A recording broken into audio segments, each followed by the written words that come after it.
He's watching whether you're asleep or awake, discerning if you've been naughty or nice. So be good for goodness sake. This iconic line from Santa Claus is coming to town, familiar in the Western world and sung by Harry Connick Jr., is just the tip of the festive iceberg.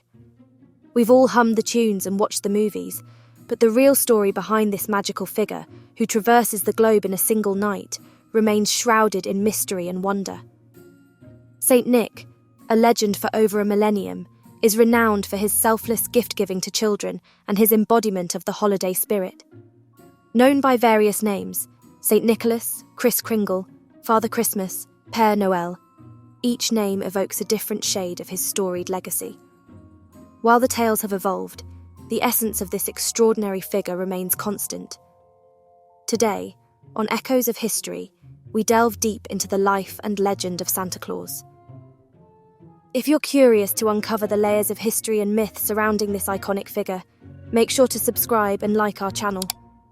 Your support helps us bring more fascinating stories like this to light. Nicholas of Bari, a name that echoes through the centuries, was born in the 4th century in the ancient town of Myra, now part of modern-day Turkey. His story begins as a tale of longing and faith. His parents, affluent Christians, yearned for a child. After years of fervent prayers, their dreams were realized with Nicholas's birth, a miracle in their lives. Tragedy, however, was not far behind. Nicholas's life took a dramatic turn when an epidemic swept through Myra, claiming the lives of his parents. Orphaned at a young age, he found solace and guidance under the wing of his uncle, the Bishop of Myra. This child, nurtured in faith and love, grew under his uncle's watchful eye, who foresaw greatness in his future, proclaiming to his congregation that Nicholas was destined to bring joy to many. As Nicholas matured, the prophecy seemed to manifest in his very being.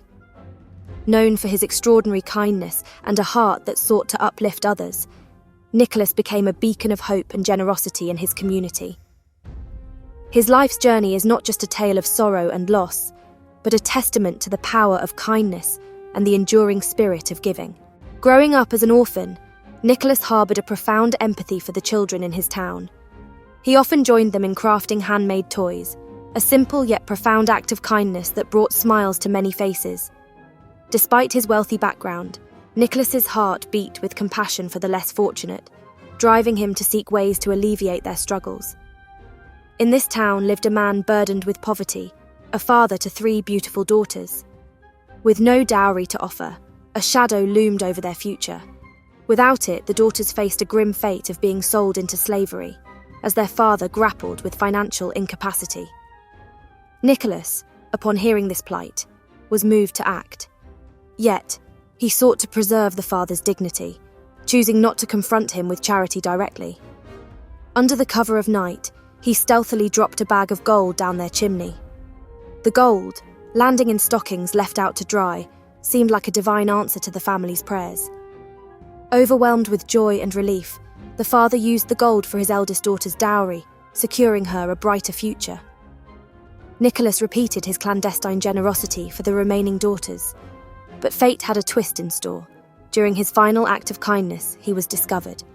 This moment marked the beginning of a legend, weaving a tapestry of mystery and generosity that would transcend time. The mysterious appearance of gold in Myra sparked whispers and speculation. People couldn't help but notice that these miraculous gifts didn't just materialize from nowhere. Soon, murmurs about young Nicholas's remarkable kindness and generosity began to spread like wildfire through the town.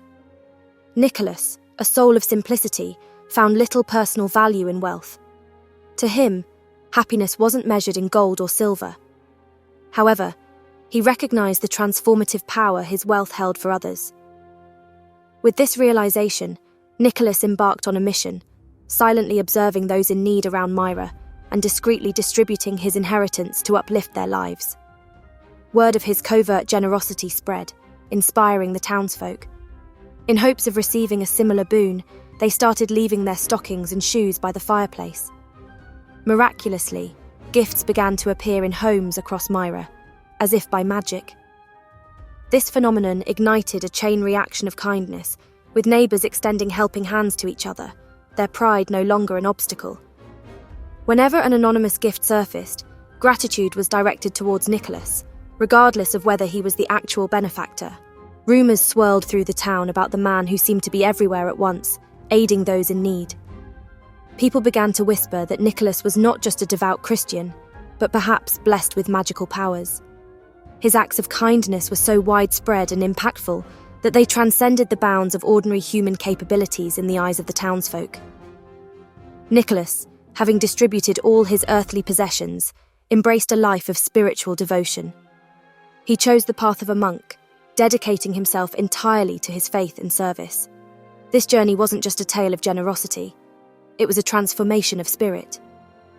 Nicholas's real-life legacy is indisputable. He ascended to the position of Bishop of Myra, succeeding his uncle.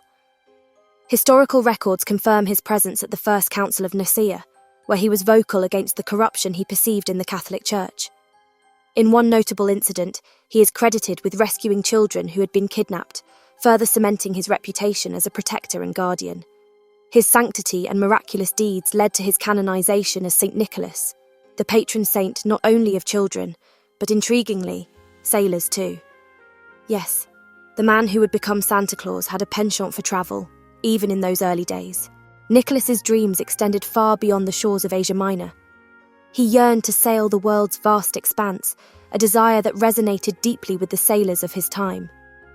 For years, mariners embarking on perilous voyages would invoke St. Nicholas for guidance and protection. According to legend, there came a day when Turkish sailors found themselves battling a ferocious storm at sea. Fearing their vessel would capsize under the wrath of wind and waves, they called upon St. Nicholas. Miraculously, he appeared, arms outstretched, a vision of calm amidst the chaos. It was said he tamed the tempest, stilling the ocean, and guided the sailors safely home. This extraordinary tale is but one of many that illustrate St. Nick's purported magical powers. It offers a glimpse into the lore surrounding his ability to traverse any storm, perhaps even shedding light on how Santa Claus, his future incarnation, navigates his sleigh through all kinds of weather. The legend of St. Nicholas is not confined to a single epoch. It has transcended millennia. His story, woven with magic and mystery, continues to captivate and inspire. The enchantment of St. Nicholas's legacy, fueled by his boundless generosity, proved so compelling that it has lived on in the hearts of people for countless generations. As the centuries unfolded, from the 4th to the 16th, Nicholas's renown grew, establishing him as one of the most venerated Catholic saints. People across lands sought his intercession in times of need. Interestingly, as traditions evolved, it became customary to write letters to him, perhaps a more tangible way for wishes to be conveyed and recorded. St. Nick's tales of magic and benevolence began to echo far beyond their origins. In countries like the Netherlands, Belgium, and Switzerland, children adopted the practice of leaving their shoes outside on St. Nicholas Day. To their delight, they would wake to find them filled with small toys and sweets, gifts from the merry Santa Claus. However, the Protestant Reformation brought a twist. Martin Luther, aiming to shift focus from Catholic saints, declared that these gifts were from the baby Jesus or Christ Kindle.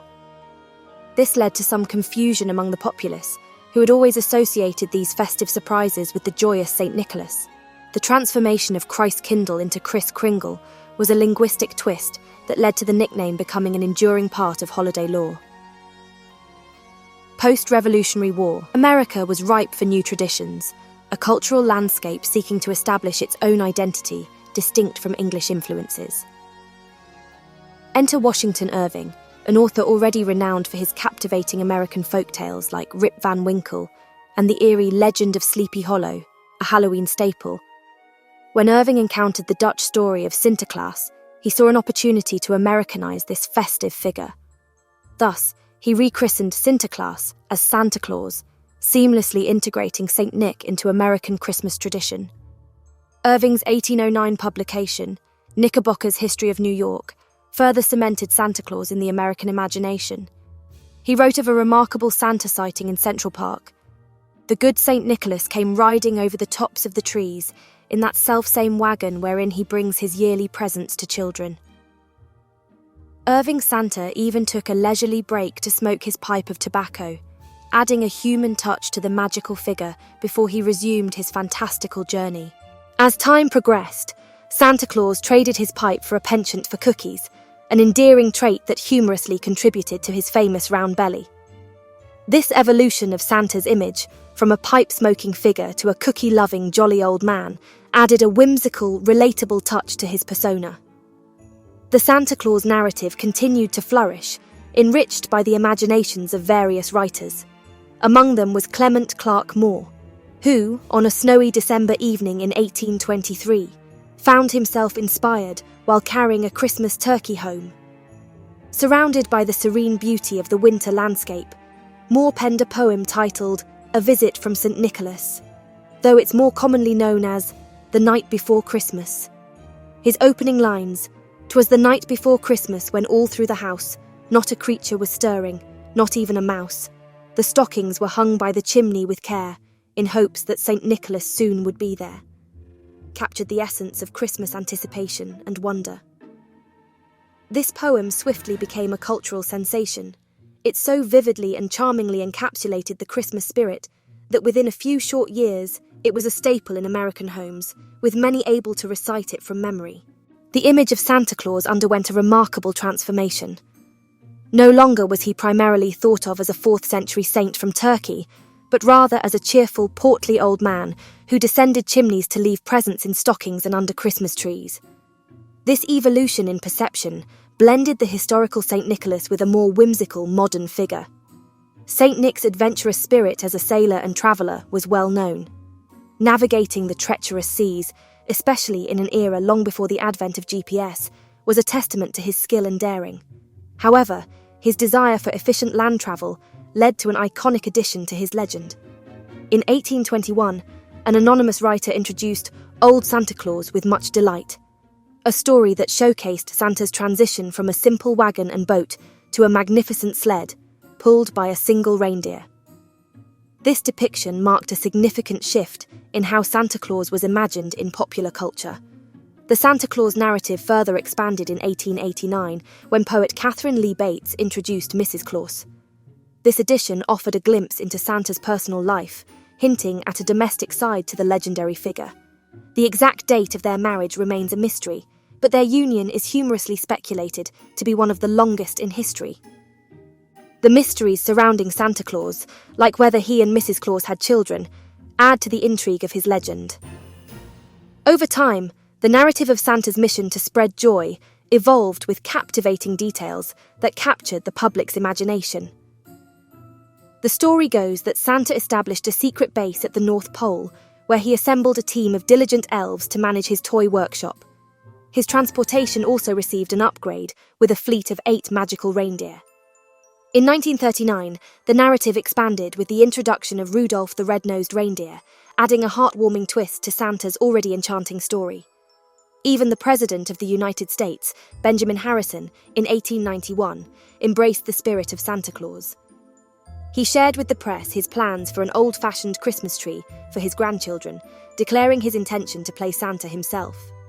Harrison's endorsement reflected the widespread cultural embrace of Santa Claus, encouraging families across the nation to participate in the joyous tradition. In 1898, filmmaker G.A. Smith captured the first video footage of Santa Claus, a significant milestone in visual storytelling. This footage, showing Santa leaving presents for sleeping children on Christmas Eve, brought the beloved character to life in a new and exciting way. As technology advanced and more people began capturing footage of Santa Claus, the time came for him to step out of the shadows and make his first public appearances. The Santa of the modern era not only embraced, but thrived in contemporary times. During the Industrial Revolution, Santa revolutionized his operations. With his elfin workforce manning the assembly lines, his North Pole workshop transformed into a state-of-the-art toy manufacturing hub. Santa evolved into the CEO of this magical enterprise, ensuring efficiency and joy in equal measure. Now, with a well-oiled workshop in capable hands, Santa found the opportunity to venture into the public eye. In 1924, he made a landmark decision to participate in the Macy's Thanksgiving Day Parade in New York City. This debut marked the beginning of a cherished tradition, Santa's appearance was met with overwhelming enthusiasm, cementing his status as a beloved cultural icon. Such was the success of this appearance that Santa became a yearly fixture at the parade, with the condition that the organisers cater to his simple yet specific request: a tall glass of milk and warm chocolate chip cookies awaiting him in the green room. The 1980s heralded a new era for Santa Claus, coinciding with the rise of shopping malls across the United States.